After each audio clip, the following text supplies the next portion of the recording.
Welcome back to Sanjam Talks. So today we have an important guest in our show.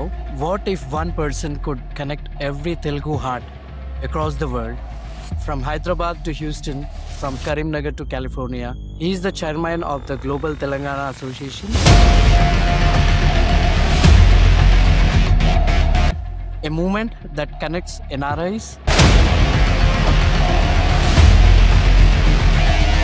Was this idea driven by your personal journey or by observing how NRIs disconnected from their roots? ఇది రెండు రకాలుగా జరిగింది. ఒకటి ఏంటంటే,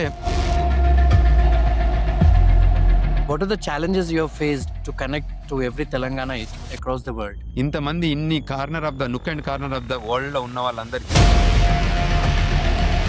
ఇక్కడ నుంచి మన middle east కంట్రీస్కి వెళ్ళి చాలా కష్టాలు పడుతున్నారు కదా వీళ్ళకి. వాళ్ళకి మన జీటీఏ నుంచి ఏమన్నా ధైర్యం ఇవ్వగలమా? ఇట్లాంటిది ఏమన్నా ఒక సంస్థ కానీ కల్చరల్ యాక్టివిటీ కానీ అక్కడ ఆల్రెడీ జరిగిందా? గల్ఫ్ కంట్రీస్ లో ఎన్ని సంవత్సరాలు ఉన్నా కూడా ఆ కంట్రీ సిటిజన్షిప్ ఇవ్వదు.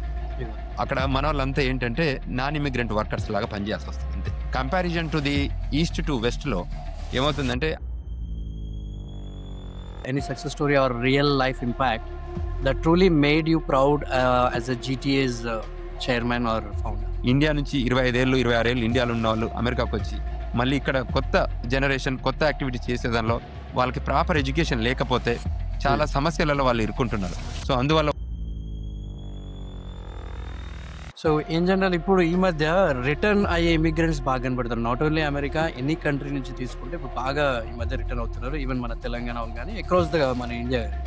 సో అలా మన ఇండియాకి మన తెలంగాణకి రిటర్న్ అయ్యే వాళ్ళు కానీ తెలుగు రాష్ట్రాలకు రిటర్న్ అయ్యే వాళ్ళ కోసం మీరేమన్నా ప్రోగ్రామ్స్ కండక్ట్ చేస్తున్నారా స్పెషల్గా? Any MNC